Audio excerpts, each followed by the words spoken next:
It's Saturday morning, June 6th. We landed in Seattle and boarded the quick shuttle bus and settled back for a 4-hour ride to Vancouver. Seattle is very cloudy, but we're hoping for better weather later.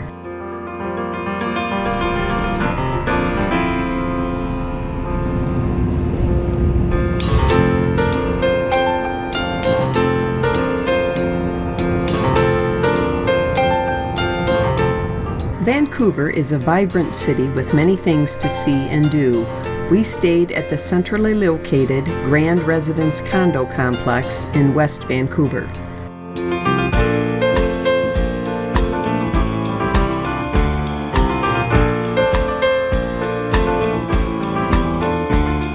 Sunday morning, we rented bikes and rode to the 1,000-acre Stanley Park. Opened in 1888 by Lord Stanley, Governor-General of Canada at that time, this urban green space has 115 miles of roads and trails within its forested boundaries. A 5.5-mile seawall path encircles the park. It also has a totem pole area, numerous gardens, and an aquarium. We could have easily spent a couple of days exploring the park.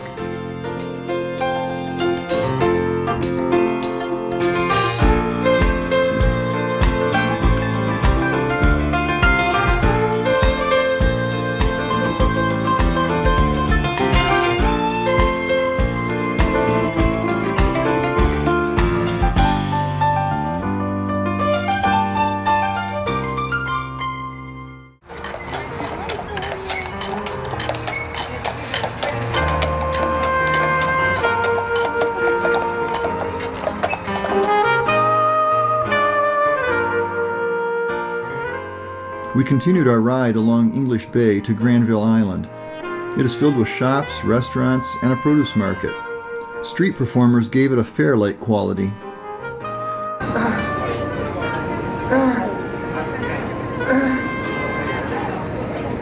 It's a boy!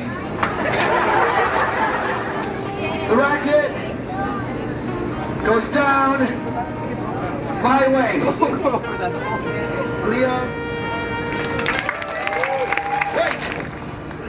The racket goes down my waist to my ankles. I balance on one foot, getting it out 1 foot at a time. All right, I drop the racket to my ankles. First, I said, oh man. One, good. Okay, hold on. The second foot. Okay, the hardest foot.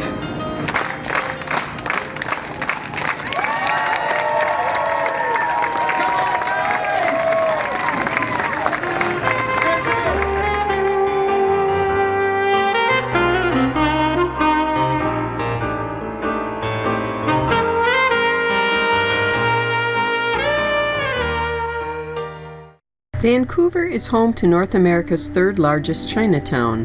During summer weekends, there is a night street market. We also visited the small Sun Yat-sen Park.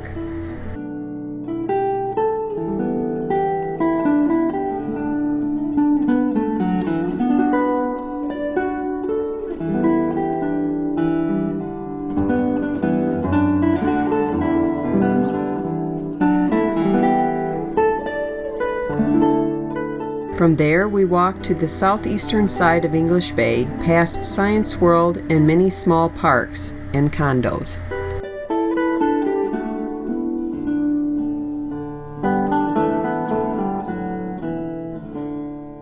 That evening, while walking past the Christ Church Cathedral, we stopped in to hear the last half of a gospel choir concert by Good Noise. The time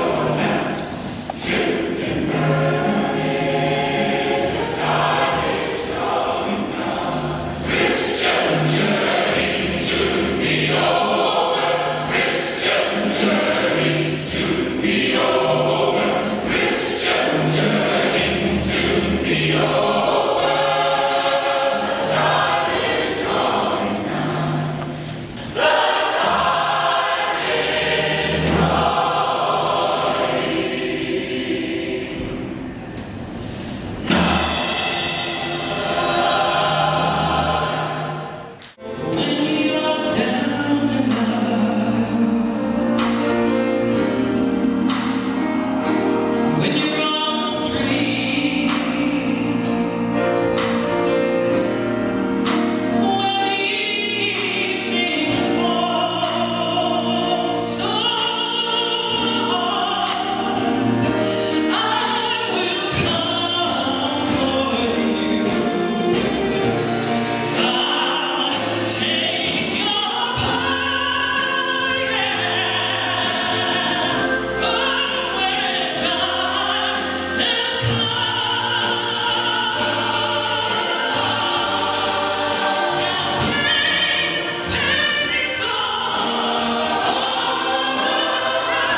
At the same church, we attended the meditative service of Compline, sung by the women's group.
Way up north, to Alaska. Way up north, to Alaska. North to Alaska. Go north, the rush is on. At 4:30 p.m. on Monday, we set sail from Canada Place. The Vancouver skyline was impressive. Across the bay was North Vancouver with Grouse Mountain in the background. At 4,000 feet, it is a popular ski area in the winter. Float planes fly in and out of this harbor. Found the Bonanza Gold below that old white mountain, just a little southeast of Nome. Sam crossed the majestic mountains to the valleys far below. He talked to his team of huskies as he mushed on through the snow, with the northern lights a-running wild in the land of the midnight sun. Yes, Sam McCord was a mighty man in the year of 1901. Past the Lions Gate Bridge, we got another look at Stanley Park on the left, and then we were on our way to Alaska through the Inside Passage. The rush is on, way up north, way up north, north to Alaska. Go north, the rush is on. North to Alaska, go north, the rush is on. Where the river is winding, big nuggets they're finding. North to Alaska, go north, the rush is on. North to Alaska, go north, the rush is on. Way up north, way up north, way up north.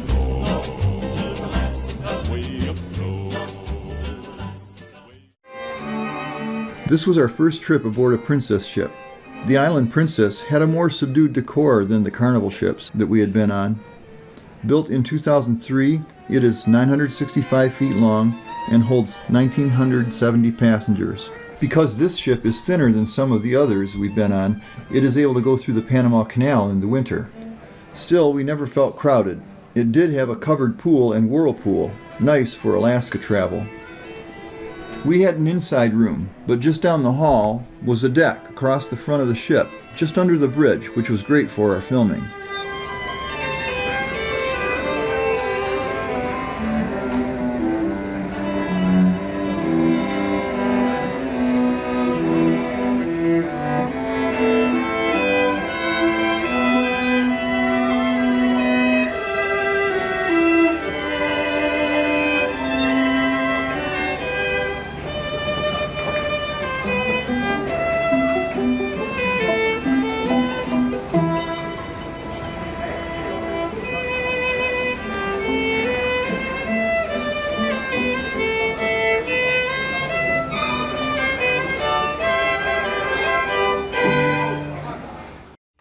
I can't decide between lobster or steak. It's the hardest decision that I'll have to make. So I said to the waiter, what's a boy gotta do? Instead of one entree, can you please bring me two? 'Cause I'm eating my way through the cruise ship. I'm eating my way through the sea. I'm eating my Caleb, my refills are free, yeah. Ditch all the diets, low carb and low fat. We got 3 days at sea, we got no time for that. See, when we get back to shore, we can all try to get lean. But right now it's a race to the ice cream machine, yeah! And right about now, everybody in the concert sings, we're eating our way through the cruise ship. We're eating our way through the sea. Yes, we're eating our way through the cruise ship. And thanks to Caleb, our refills are free. We're eating our way through the cruise ship. We're eating our way through the sea. It's very serious. We're eating our way through the cruise ship. And thanks to Caleb, our refills are free. The Inside Passage is a very scenic waterway. Land is often visible, and the water was as smooth as glass for our trip.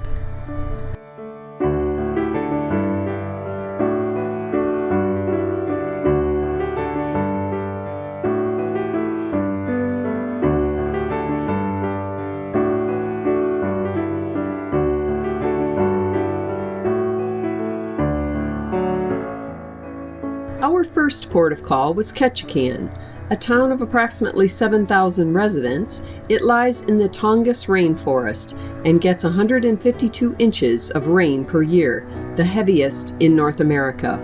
We were blessed with a sunny, mild day for our visit.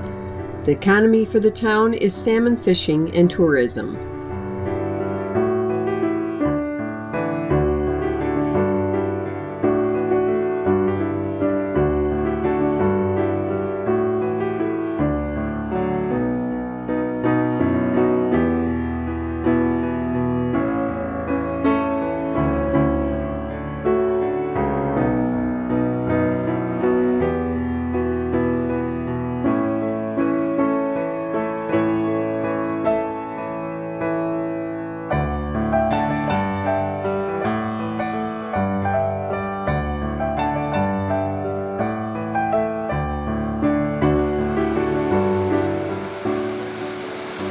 A popular area in town is Creek Street, a former red light district in the early 1900s. It now offers shops and restaurants. The original buildings sit on pilings along Ketchikan Creek. In July and August, salmon of all kinds come here to spawn.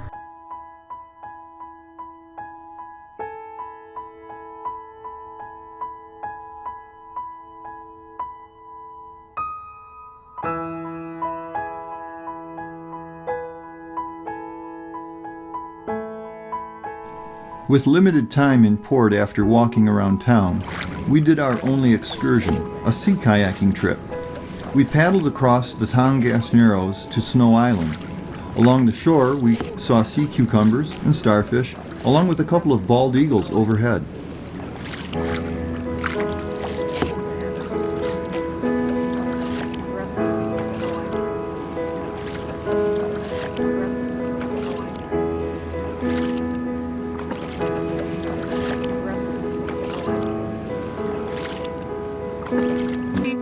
Pulling in seawater, pulling it through their body and flushing it back out.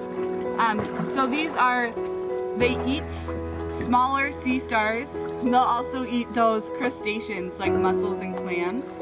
And these are food for the big sunflower stars. So for the big stars that live in the low tide zone, they'll eat these purple stars. And these can stick on with 10 pounds of force, so please do not stick them down to your kayaks or let them touch your kayaks because they'll stick on with the inner part. You can lay them on their backs like this, but don't stick them the other way because you'll never get them off. A Ketchikan native bald eagle. And remember, we're going to cross the channel, so we're going to stay together.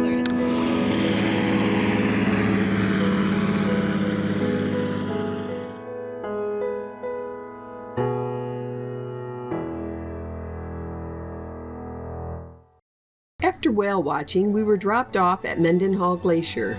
It is one of 38 large glaciers that flow from the 1,500 square mile Juneau ice field. This glacial ice travels 13 miles to Mendenhall Lake.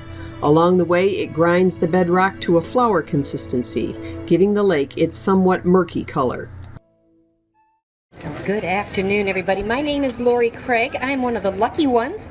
I'm one of the rangers that gets to work here year-round, and I've been doing that for almost 6 years. And we bring up this wonderful piece of iceberg ice so you can touch it, and we definitely encourage you to do that, because there are things that you'll discover with your hands that you definitely won't see with your eyes. Now, when this piece of ice was first brought out about 3 hours ago, it was perfectly clear. You couldn't see any crack, you could see completely through it.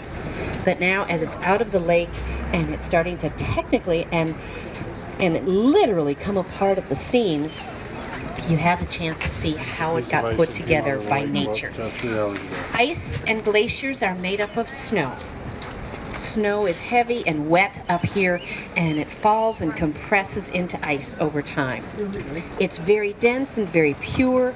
The process is formed under great pressure, just natural pressure of heavy wet snow, and all of the air is squeezed out of it. And then as the opposite happens, as the pressure is taken off of this ice when it calves and it's no longer part of the glacier, then it just reverts to its old form of coming apart at the seams. And so we encourage you to come up here and pet this iceberg. This ice is about 200 years old. It takes that long from when it was formed 13 miles back to make the slow journey right down here to the terminus of the glacier. It comes off in a process called calving, and that's what forms the icebergs that drift across the lake. Mendenhall Glacier is one of those places with a beautiful scenic vista that Alaska is famous for. As we hiked towards the glacier, we were surprised by bathers in the water. As we approached the glacier, we could hear the majestic glacial waterfall.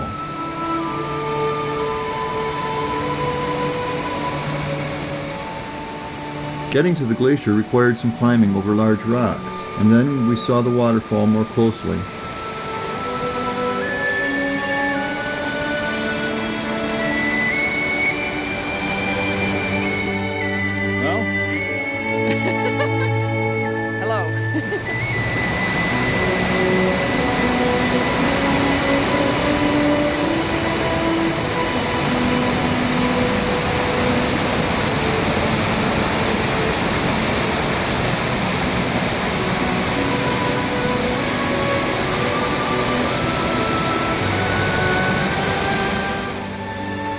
The wind and the mist were very strong, and birds could fly and hang in the air.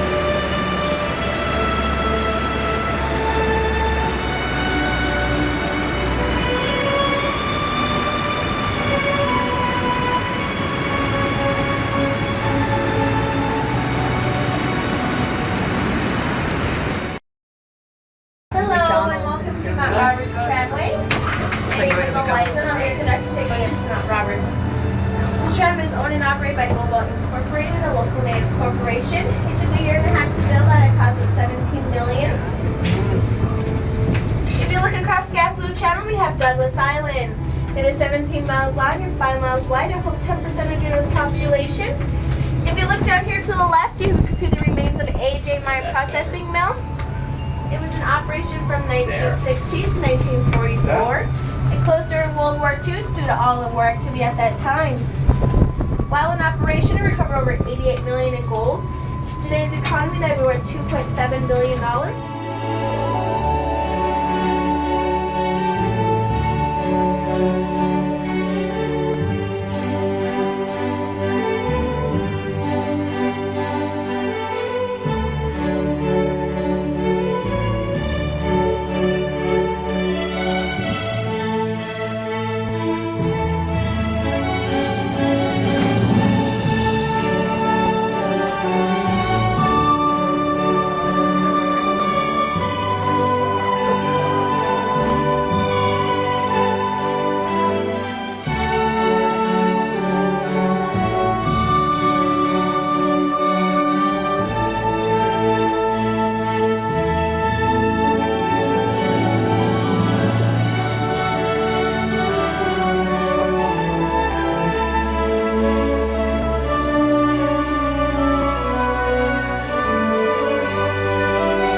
June 11th,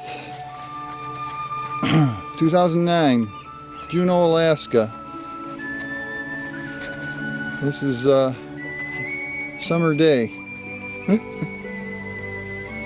little bit of snow hiking.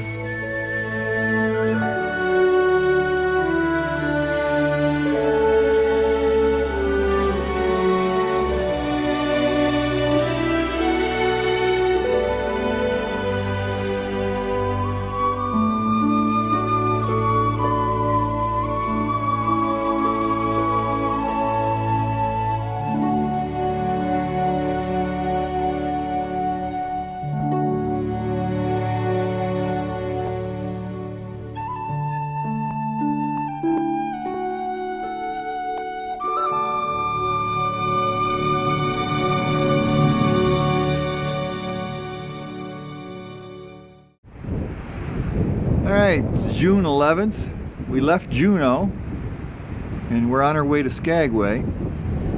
We're still making our way through the Inside Passage. And it's 10 o'clock at night, and this is the kind of light you still have in Alaska. Skagway was a gateway to the Klondike during the gold rush of 1896. Today, tourism fuels this town of about 900, with rail tours a major attraction.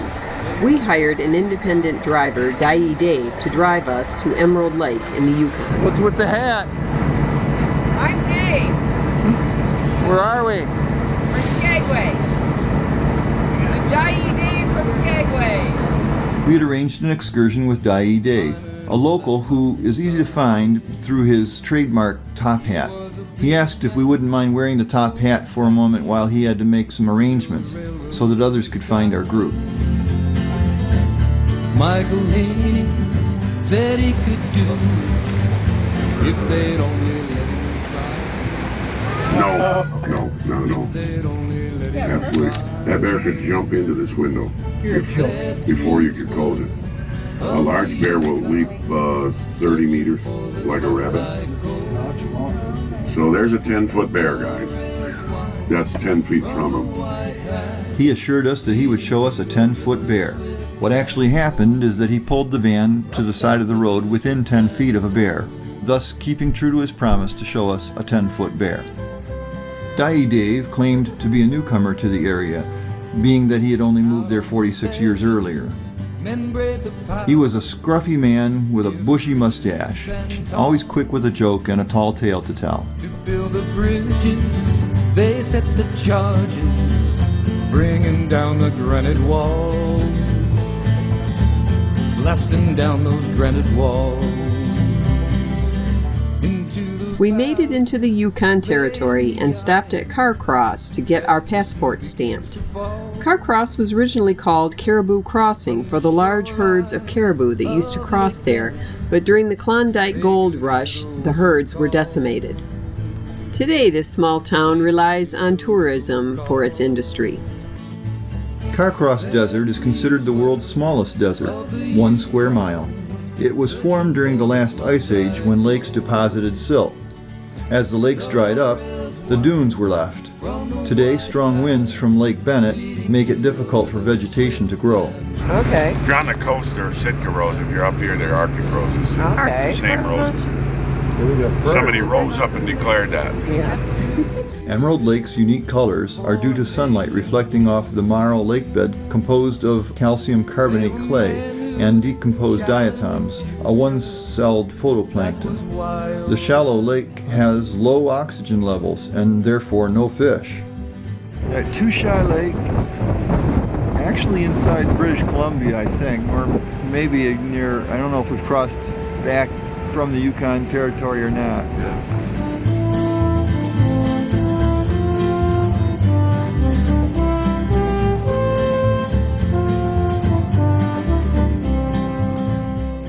Yeah.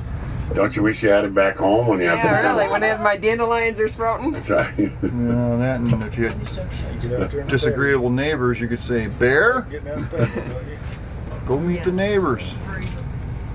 Yeah, these are both young. These are both yearlings. We call them yearlings. They're probably a year and a half old. Where's The one- mother? Oh, sometimes the mother will still be around, But usually mother's got more cubs and she's kicked the teenagers out. They're on their own. They'll hang around with mother when they're this size if she doesn't have. If she's bearing the next year, you might say. But when they bear others, you can bear with me and I'll finish that statement, okay?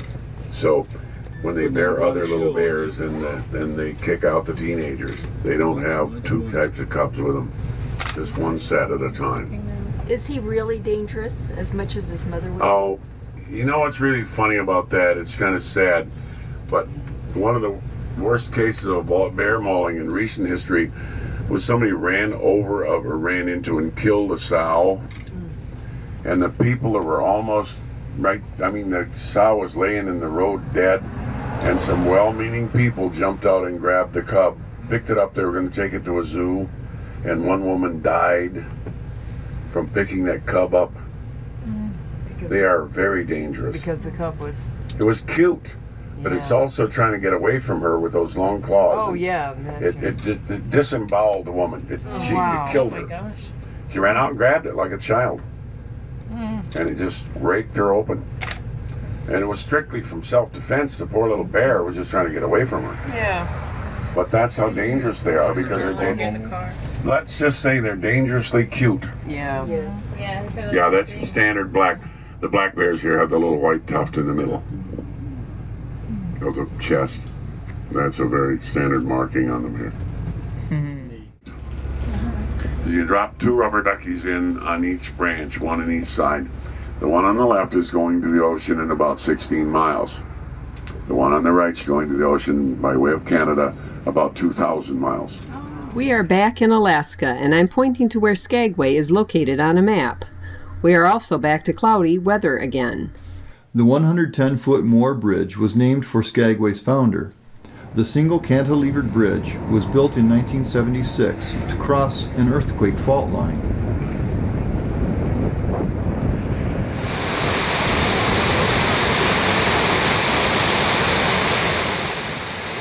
Here we are at Bridal Veil Falls, and Dave is pushing our unmarried passenger into the mist so she will get a husband. The whole hill was denuded of trees, and they had a lot of signs up there because things were in decline.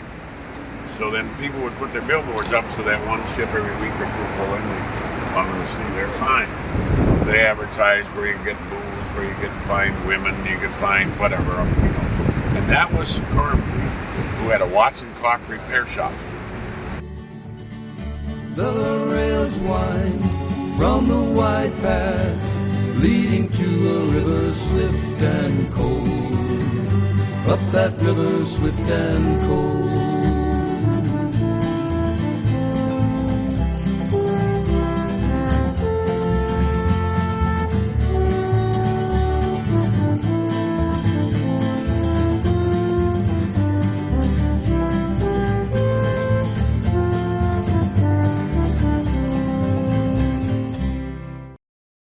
Today was a scenic cruising day as we traveled into Glacier Bay National Park. Established in 1925, it covers 3.3 million acres of fjords, mountains, and ice. We traveled 65 miles into this Y-shaped bay to see two large tidewater glaciers. Along the way, we watched for wildlife both on shore and in the water.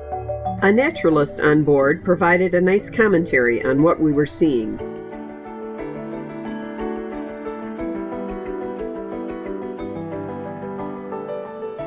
11 o'clock position, that's ahead of us and a little bit to the left, we can see the Marjorie Glacier coming down to the waterline, that steep, white, brilliant cliff face with a touch of blue.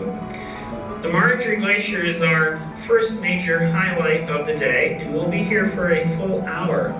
The Marjorie Glacier, just to give you some facts and figures, is 1 mile wide. So if you look off on the left-hand side of the glacier, which is dirty, and you look at the right-hand side of the glacier, which is also dirty, that is 1 mile in distance. So a solid 4 minutes in high school track if you are world record speed, which I was not. The height of the Marjorie Glacier, 250 feet high. It is as high as a 25-story building, And in addition, there are about 5 stories in the basement, about 50 feet of ice beneath the waterline.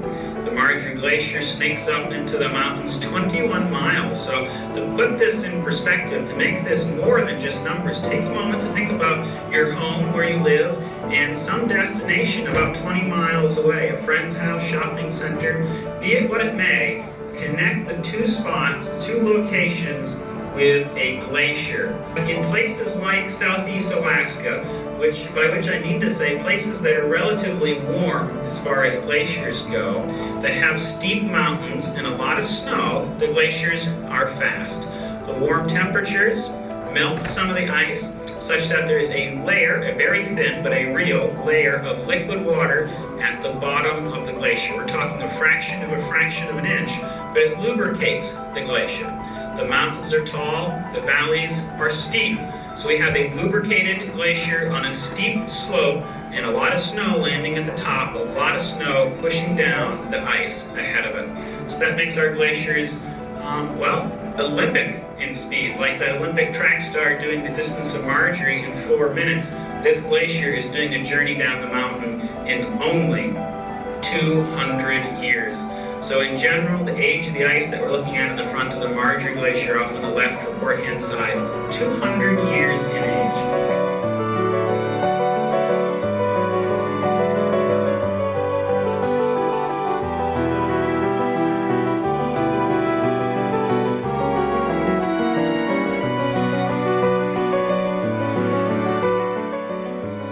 The highlight of our viewing was the glacial calving. Huge chunks of ice broke off from the face of the glacier and fell into the water, accompanied by rumblings like that of thunder.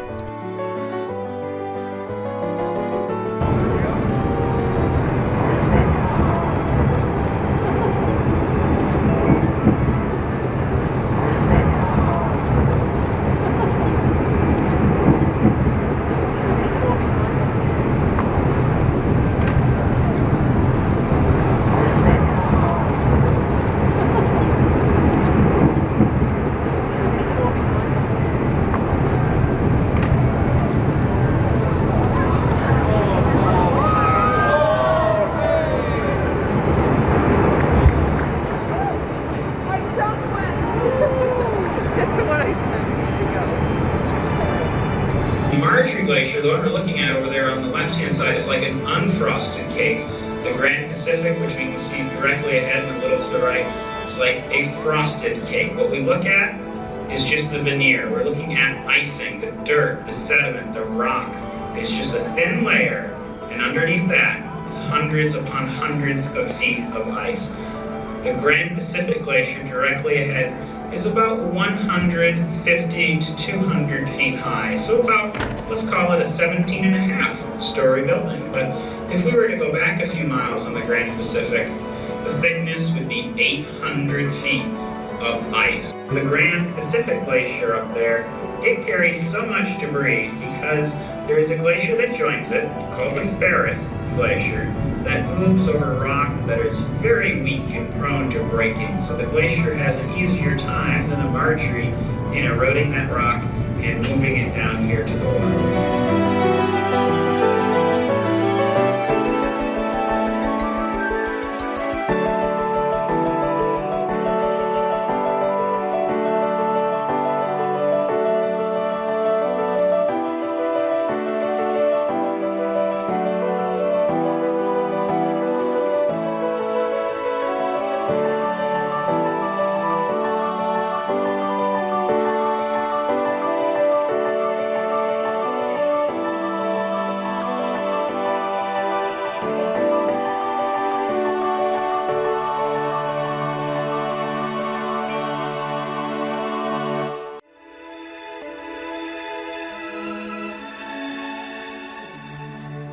We had a dark, cloudy day cruising College Fjord, which is located in the northern part of Prince William Sound. Several glaciers have their terminus there. They were named after well-known Ivy League colleges that the members of the Harriman expedition of 1899 had attended. On the northeast side, the glaciers were named after women's colleges, such as Smith and Vassar. On the southeast side, they were named after men's colleges like Harvard and Yale. There's a fairly big piece of glacial iceberg there, and just past it, toward the shore, on the north side of it, is a male sea otter. This is the baby quite close to us. There's female after female with their cubs up ahead, so this is where most of them now are, is up here among these ice flows. Usually they're 8-10 miles farther south. The wind is right, you can find the joy of innocence again. Oh, the candies can do miracles. Just you wait and see. Believe me. Sailing takes me away to where I've always heard it.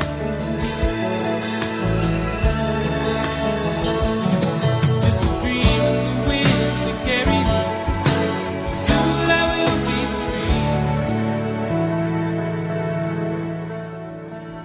free. As you can see, that's a good example of a tide water glacier. It's calving right into the sea, although there's almost forming a terminal moraine right along the beach there that in part of the year I suspect is not running into the ocean. It's calving onto the land, but it still does calve into the sea, so it's a true tide water glacier. The next glacier, which is the Vassar, the ice still comes down to the ocean, but you can't see it.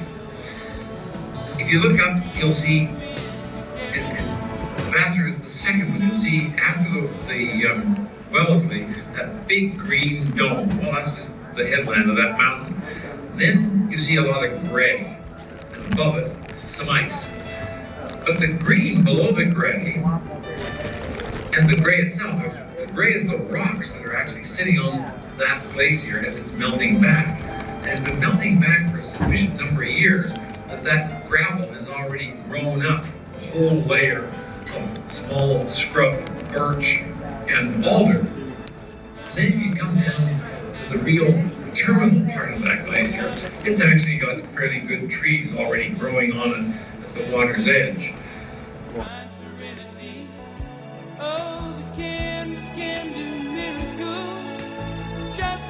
And then over on the starboard side, another very big, spectacular glacier. This is the Yale Glacier. Sailing takes me away to where I've always needed to be. So there we are. We have the Wellesley, the first one on the left, the Vassar, the Bryn Mawr, the Smith, the Harvard, and then the Yale on the starboard side. So, College Glacier.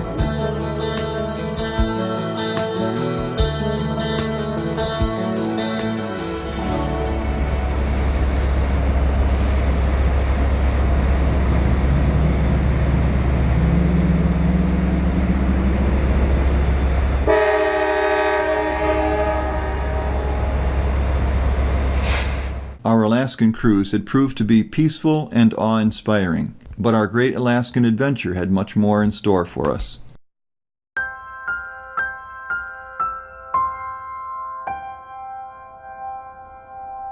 After picking up a car in Anchorage, we began our drive down to Seward. It is a very scenic highway along the Turnagain arm of Cook Inlet. The road continues down to Seward with views of the Kenai Mountains.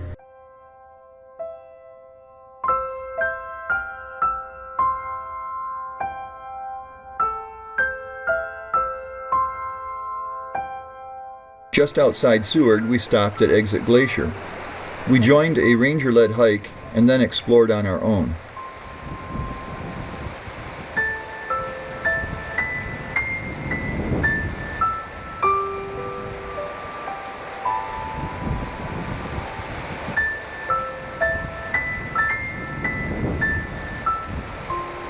Exit Glacier spills down from the Harding ice field, the largest ice field contained entirely in the U.S.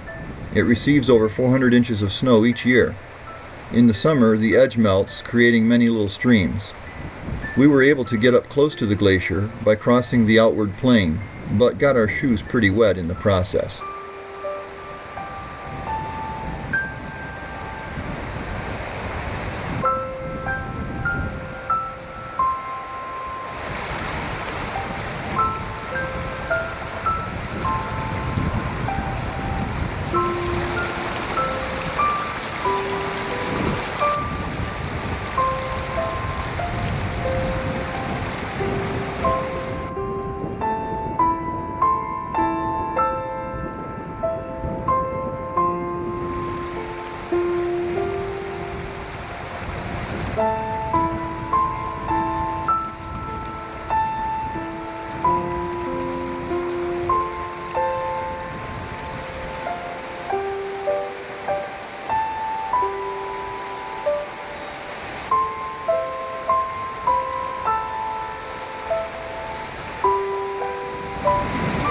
Karen, come up here. The highlight of our visit to Exit Glacier was seeing a bear munching on tree branches across a gully from us. He was very content to just eat his dinner, not the least bit intimidated by us.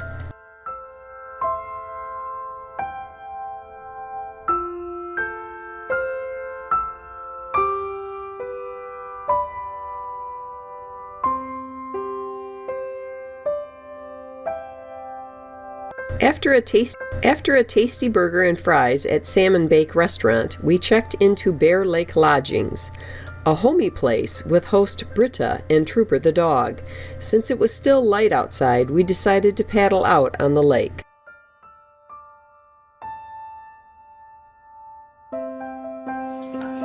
We're near Seward. It's on Bear Lake, and it's almost 10 o'clock at night. It's June 15th, and this is the kind of light we're still getting. It's supposed to be light till almost midnight tonight.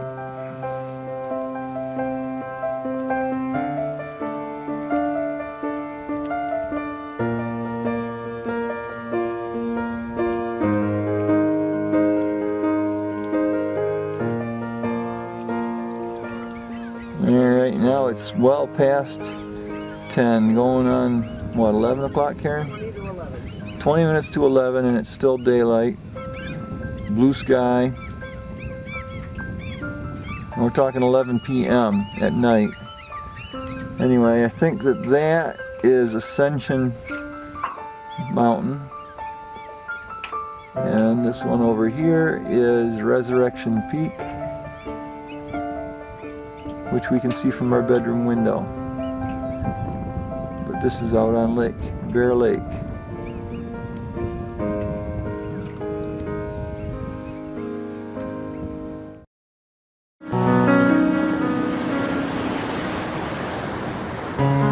The next morning, we headed into Seward for a 6-hour Kenai Fjords National Park tour into Resurrection Bay to view wildlife and glaciers. Although it was very overcast, we hoped for the best.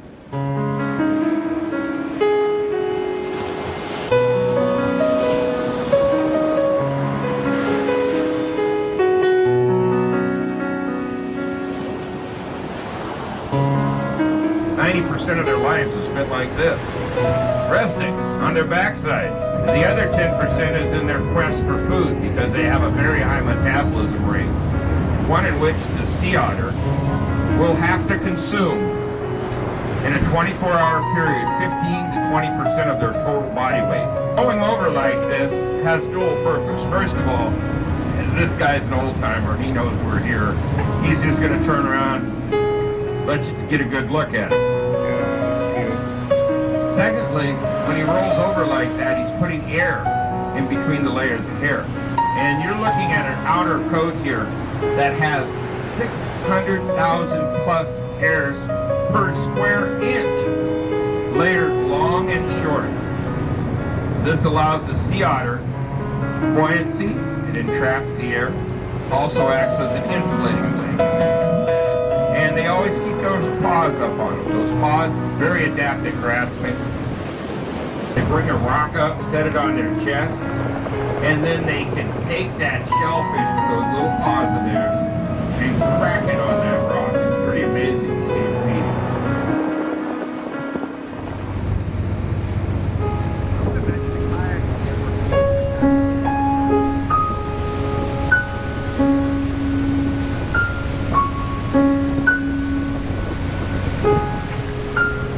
You can actually see humpbacks have a dual nostril blowhole, just like we do, 2 nostril nose. And that's actually all Mississippi whales have that. And when you see that, that's not actually vaporized water coming from their lungs, just like us, they're mammals. And if they get water in their lungs, they can get pneumonia or drown. So it's very important for them to actually keep their lungs free of water. Oh, might get a fluke here. Oh, beautiful. Oh, that was beautiful.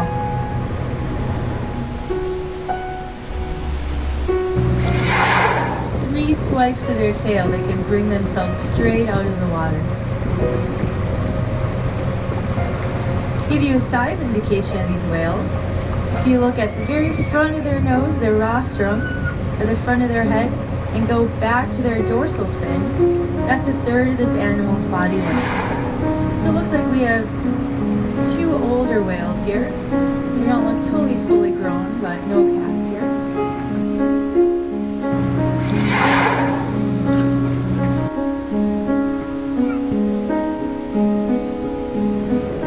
Though windy and very cold, we did have great views of the scenery and wildlife from the front of the boat.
The humpback whales seen in Alaska generally migrate from Hawaii in the summer months to feed on plankton and krill.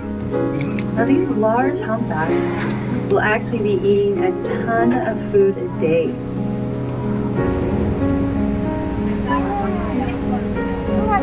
This tour boat got a great view of a whale that swam right up beside it.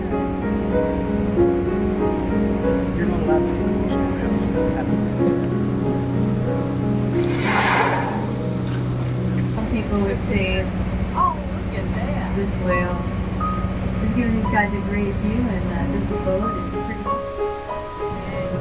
This is a finback whale. You see the dorsal fins 2/3 of the way back on its body. Now these guys in the northern latitudes get up to 74 feet long. In the southern latitudes, 80 feet. So, oh boy, this is a good whale here too. He might come right over and see us. And you will see how big he is when he gets right next to us. This is a very fast whale. I know he's not doing much. It must just be the stage of the tide. Everything's resting. Oh boy.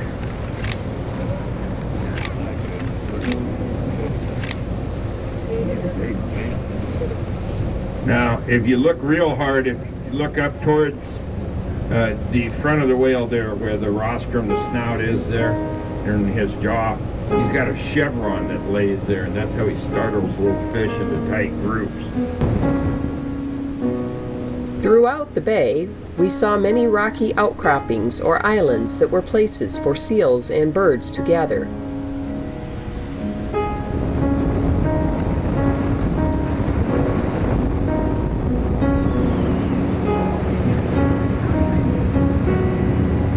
When they're young pups, they were branded to tell us what rookery they're from, so they have all sorts of numbers and letters on them.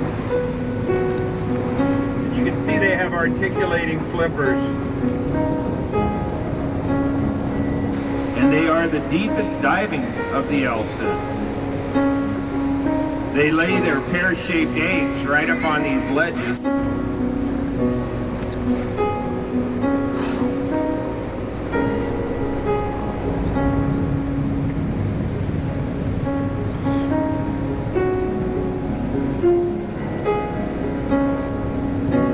Shots of the birds in the water here.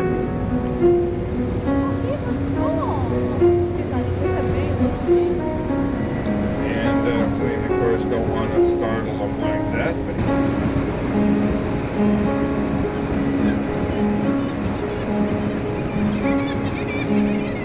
Okay.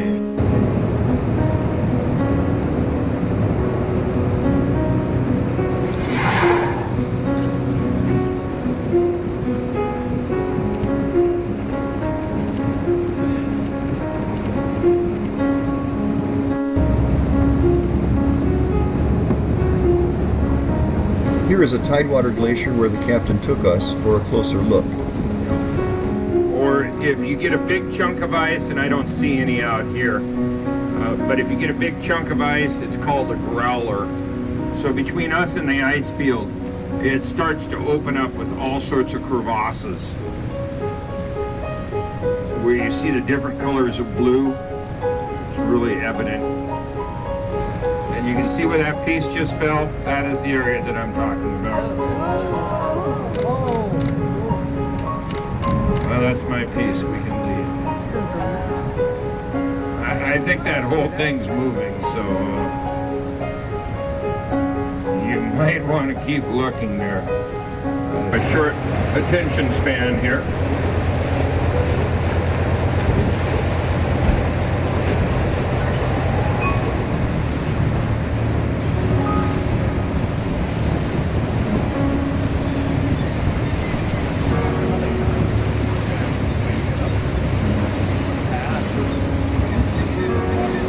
Also right here in the same crack that these mirrors are, those are puffins down really low.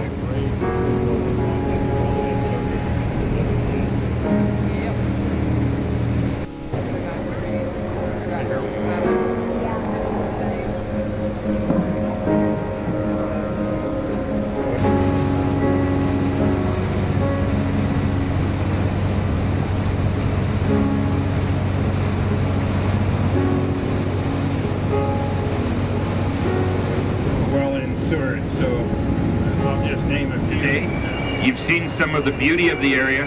Of course, we hope you've had a great time with us today and that you'll come back and see us again. Okay, we covered 106 nautical miles out here.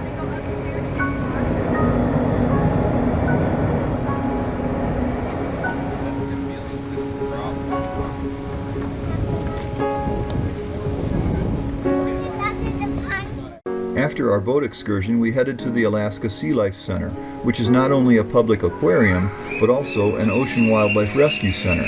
We were able to see many native Alaskan birds up close.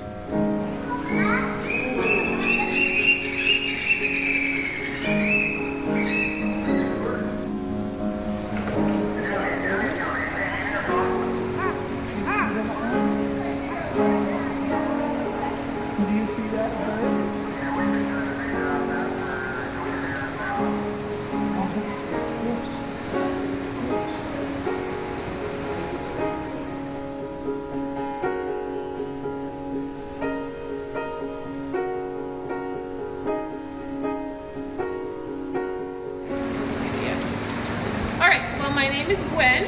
I am an aviculturist here at the Sea Life Center, which means I work with the birds here. I help take care of them every day, which means I get to do a lot of cleaning. Ooh, you can kind of see, he's got little black horns above his eyes. They get a lot darker when they're adults, and his are probably going to get a little darker in about a month, but he has those dark horns, so he is a horned puffin.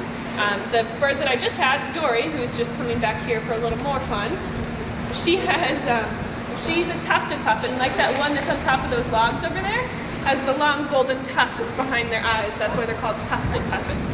Some people think that those are the girls and these are the boys, or opposite, but that's wrong. They're two different species. They're both kinds of puffins. Nice job. So here's Rain. He's another horned puffin. He's an adult, so you can see that he's got those distinct black horns right above his eye. It's a good boy. So they're diving under to catch these fish.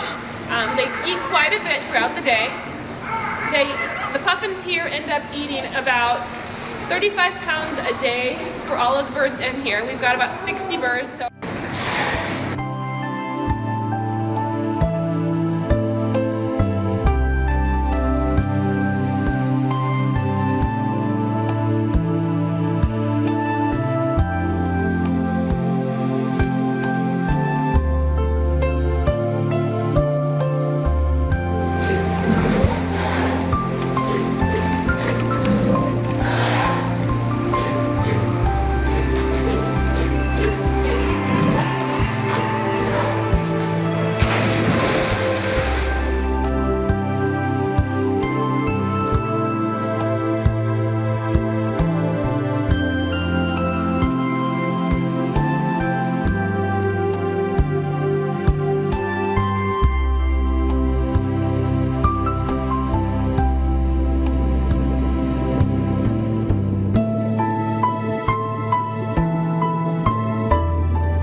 We really enjoyed watching the sea otter named Skittle, first just lounging around and then later him eating his lunch.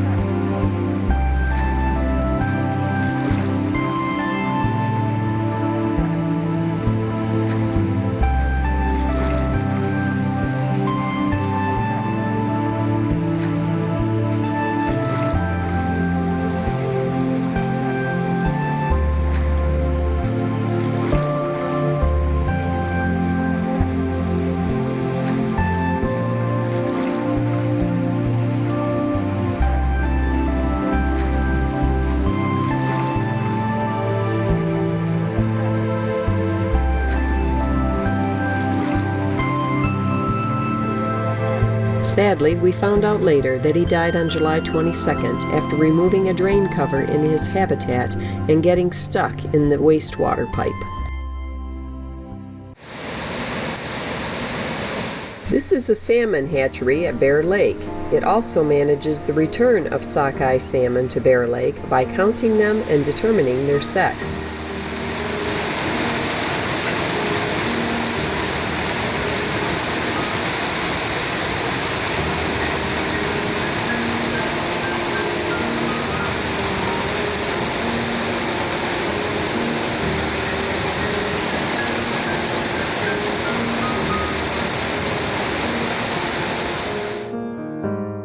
Heading north again from Seward, we stopped at Portage Lake to see icebergs. Here we saw many different colors of ice. Areas of white had tiny air bubbles, which reflected all colors of light. The blue areas were more compressed ice, with few or no air bubbles. It absorbs the red region of the light spectrum, so the light you see will appear blue.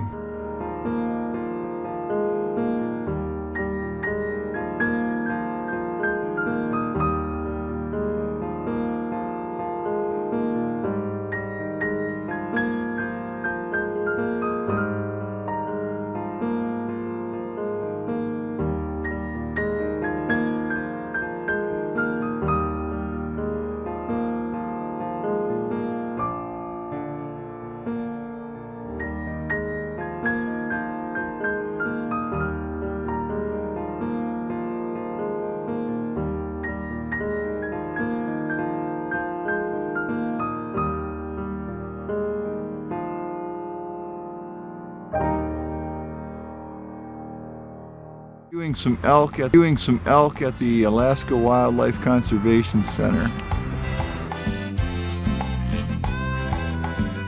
The Alaska Wildlife Conservation Center was a great place to see some animals up close. The nonprofit organization takes in injured and orphaned animals. Those that cannot be released into the wild are given a permanent home.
Talkeetna reminded us of the town in the TV show Northern Exposure.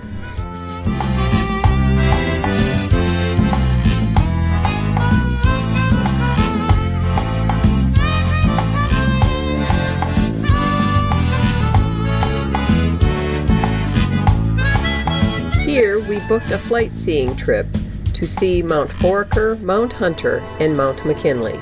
John was our pilot for our excursion aboard Talkeetna Air.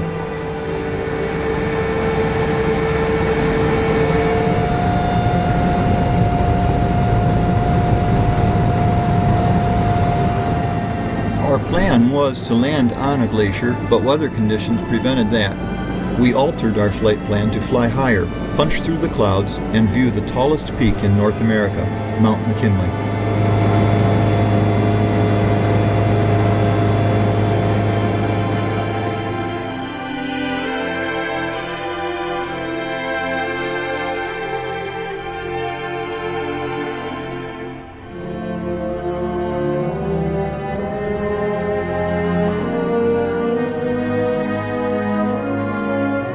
flight was exhilarating, and without any near objects to measure distance, it seemed at times that our wingtip was going to just touch the tips of the peaks.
It was amazing to be witness to the snow that had fallen countless years ago on the peaks and eventually makes its way down to become part of the glacier below, a river of ice hundreds of years old.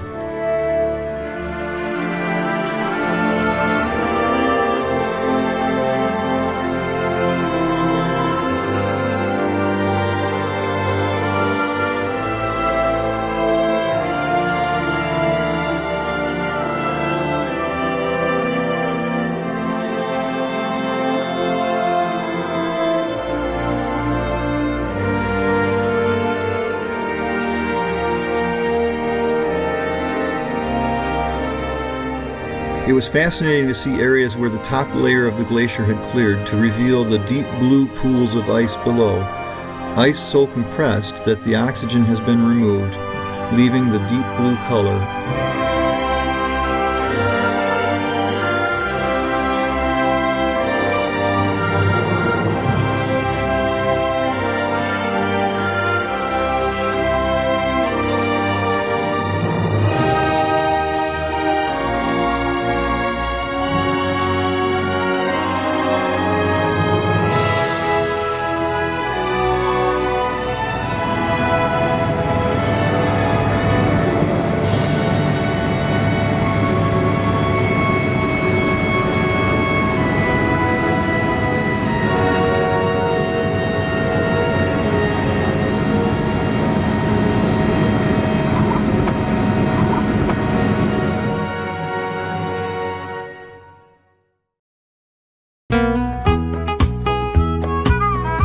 Our journey continued on to Denali National Park.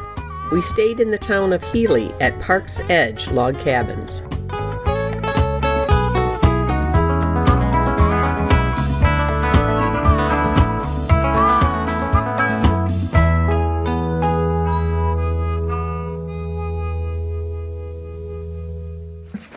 An introduction to the park began with a sled dog demonstration. All the dogs have names and are out in pens to see and pet. But with so many visitors, the dogs are rather ho-hum about all the attention. On the other hand, let a ranger appear and they get very excited.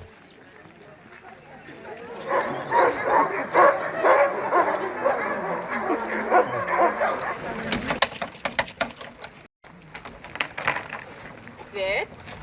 There you go. Behave. Huh?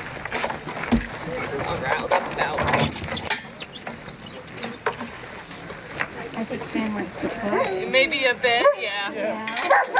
I'm Ranger Rob Hanawalker, and I haven't even been here for a full 2 months yet, but I have been doing some reading on dogs, so hopefully most of my points are credible. It's a very compelling story, actually, when we talk about the dog demonstration. We're going to go ahead and get started if you guys would like to see some action. The dogs get really excited when they are let out to pull the sled for the visitors.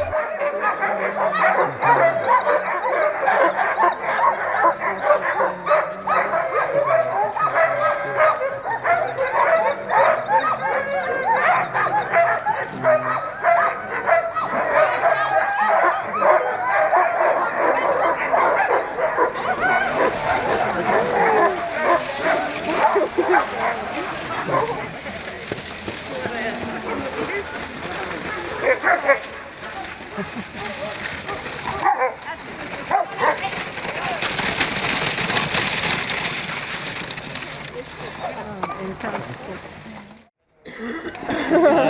you hear me? Yeah. Oh, okay. My own head voice is very loud.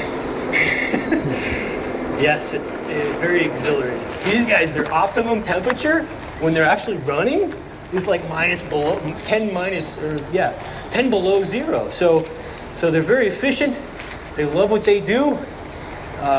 If one breaks down, usually you can take it out of harness and have it do something else, even be in the sled there.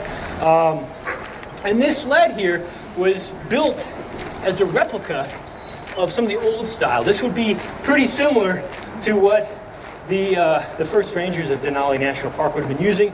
Probably local materials like maybe birchwood, for example, sinew and other things holding this thing together. I can steer a little bit, just the sled, not the dogs. I can't steer the dogs from just the sled, but I can steer the sled a little bit by putting pressure on the skids back here and even turning on the hands a little bit. But do you guys know what the commands are for mushing dogs, for driving dogs? To go right, G, and to go left, ha. Those are two important commands. And then to stop, it's the same as what you do for horses. Oh! So how do you select a lead dog? How do you find those traits? You breed? Certainly. You're breeding for certain things like long legs and intelligence and a certain kind of fur coat that would be thick enough, long bushy tail, things that would be good for surviving. But a lot of that is just observed behavior. So when they start off as pups, kind of, as the human, you're paying attention to how that dog is behaving. Is that dog a natural leader? Well, if it is, maybe we should try it out. Maybe we should train this dog to be a leader. Where do they go when it's very, very cold? Do they stay outside? And this is something you really need to keep an eye on, especially with a lot of our domestic dogs. You don't want to leave them outside when you're going to have a frost warning. But these dogs are more than specially adapted. Their heritage goes back millennia to here. Part of that is observed in their eye color. It's a trait that is in a lot of northern dogs. And in fact, after their 9-year retirement, we require that the adoptee is living in the north or in a cold climate. 1, 2, 3.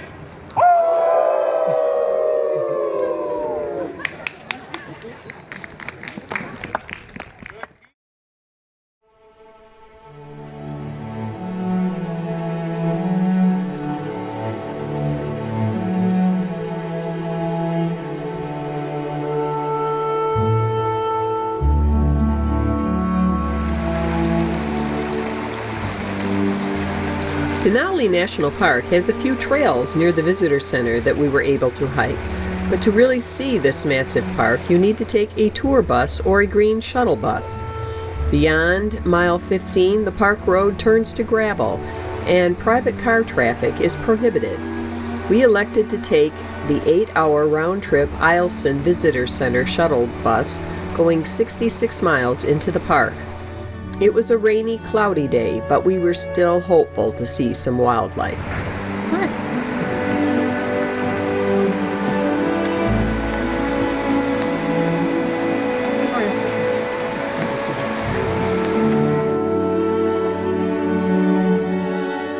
Moose and caribou, they drop off their antlers every year. Sheep keep their horns their whole life.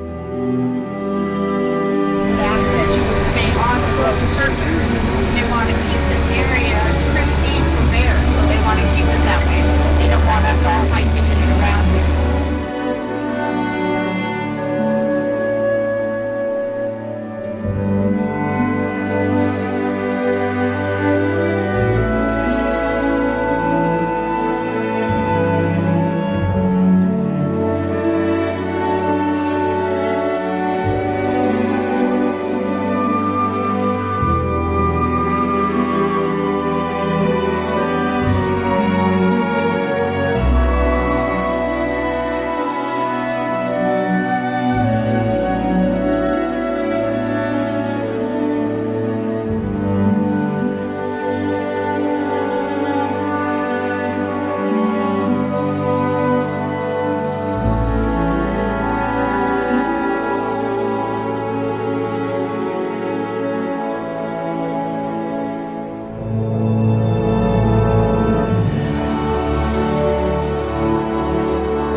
what, folks? The eagle will always eat, right? He will always eat. So these other birds will hang around and harass them and bother them. Who knows? There might be a nest here. Who knows what's going on? There might be birds sitting there too. Yeah, true. You could have something wrong with them. We need a volunteer to get down the hill. Oh, here, you Here, the go. Raven's going to do it for us. We'll cover you. Yeah, speaking of that, they just, what I've seen, you know, Goldens are bigger than bald eagles. Goldens kind of look like a bald eagle flying the wrong way.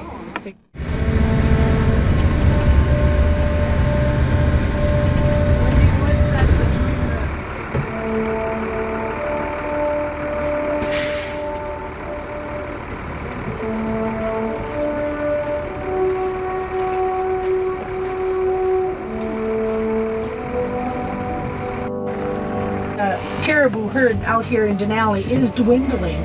A lot of old females that are no longer producing.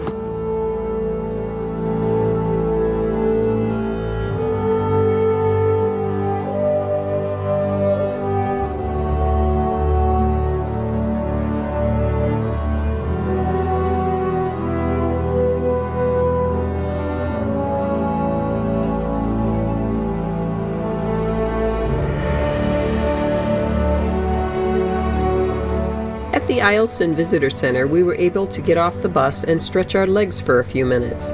Before me lay miles and miles of tundra.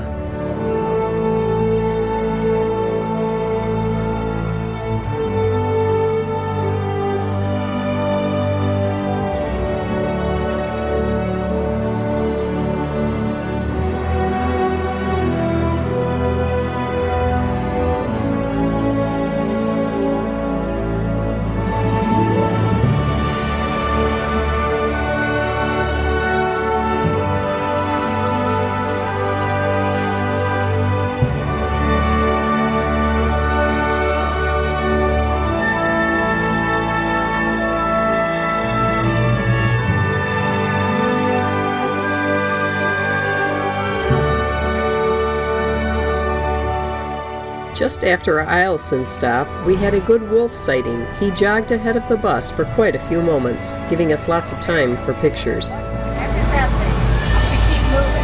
We keep looking more. He's wet. Look at him, he's all wet. Now look how he blends in. Stay on the road. It's easier for them to walk. Unless we push up there, then they'll go off.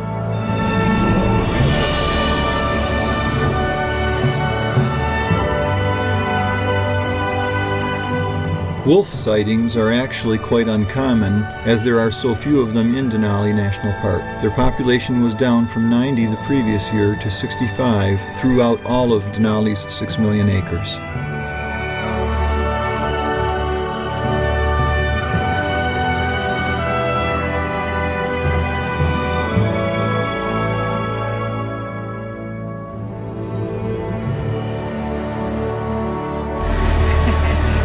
Got a good position right there to take pictures of.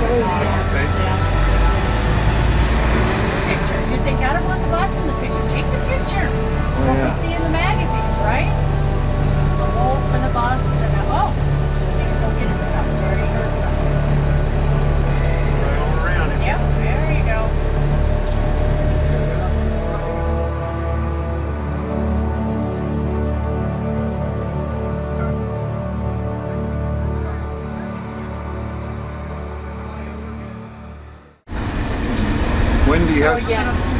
Wendy Hester, bus driver extraordinaire in action. Check it out, huh?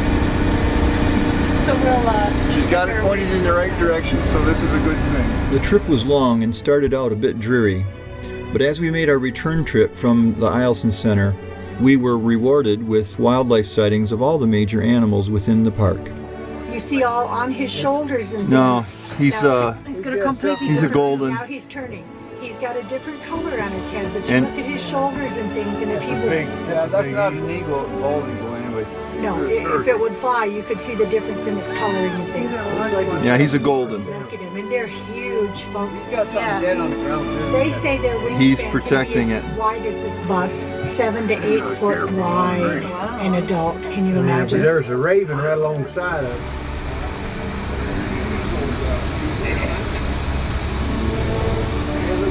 those are the willows, and that's exactly what they eat. So who knows how many moose we missed along the road, because they're not going to just stand out there like the bear. No, he's right in the...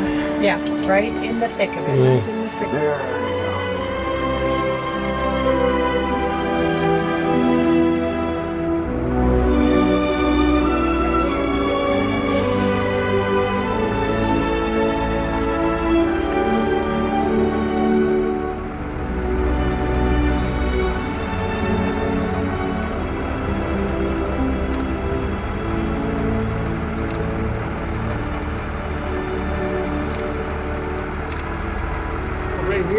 Yeah, right here, out the window, straight, up the hill a little bit. Big mamas too. Now again, you think those caribou, why aren't they all free? That bear's not going to run over there. No, they can outrun that bear, no problem.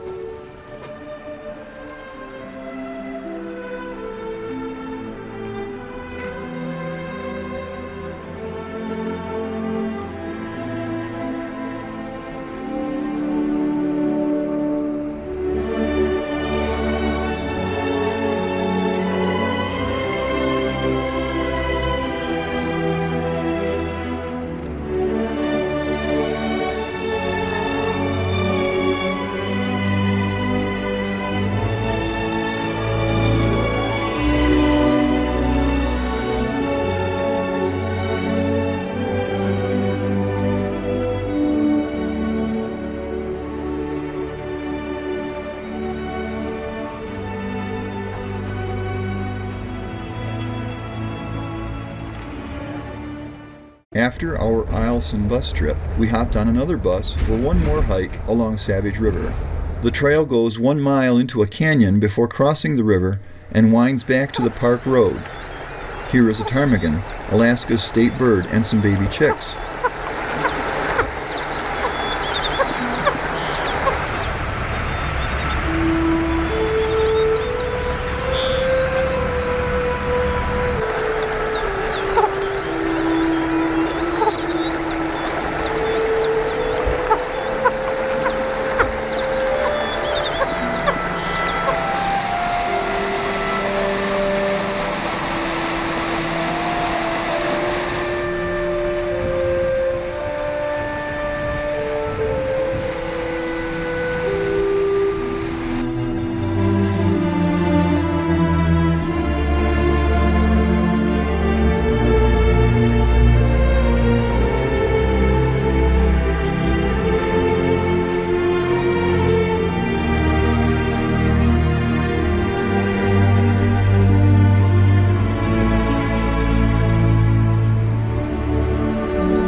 Alright, this is Horseshoe Lake.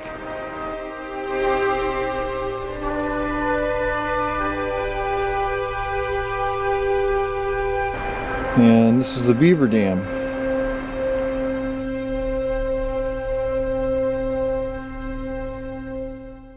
We spent one night in Anchorage at Tsutsitna Place before returning home.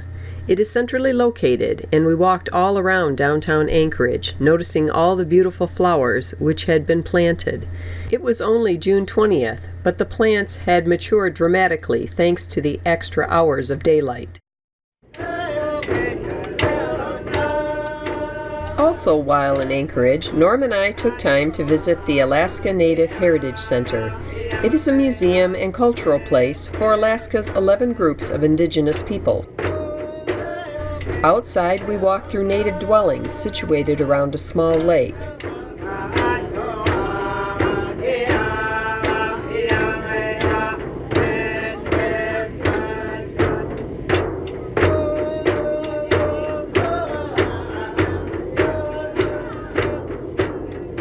Inside, we saw exhibits and demonstrations of games by young people.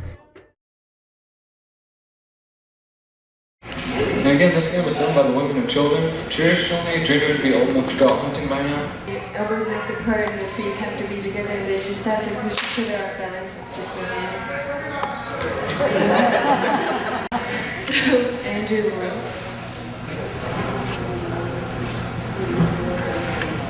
Do you have any questions? This game, if you could call it that, was more like a torture test to me. It is to simulate what the pain would be like when you get frostbite. Frostbite? This game shows how painful frostbite is. It's like given that you have to have a frostbite if you live in Alaska.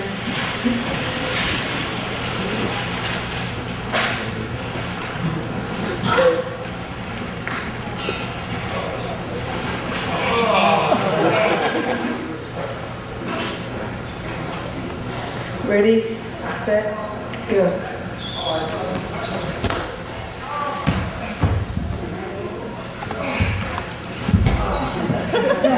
Andrew, it's a best with you, so they switch sides.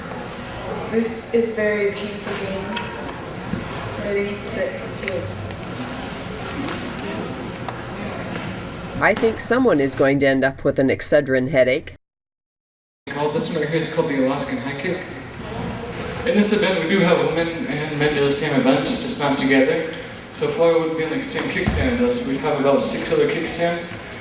The boys would be on one side and the girls would be on the other. And since we're separated, we've got 2 different records, a men's record and a women's record. They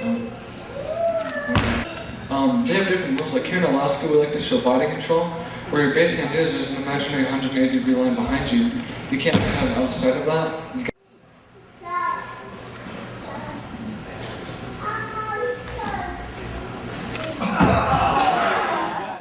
The native dances involved both the young and the old.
Our last adventure before our 7 p.m. flight was to bike the 22-mile round-trip Tony Knowles Trail. The paved path runs along the coastline, then turns into the woods, and finally ends at Point Campbell in Kincaid Park. Along the way, we saw a mother moose and her 2 babies.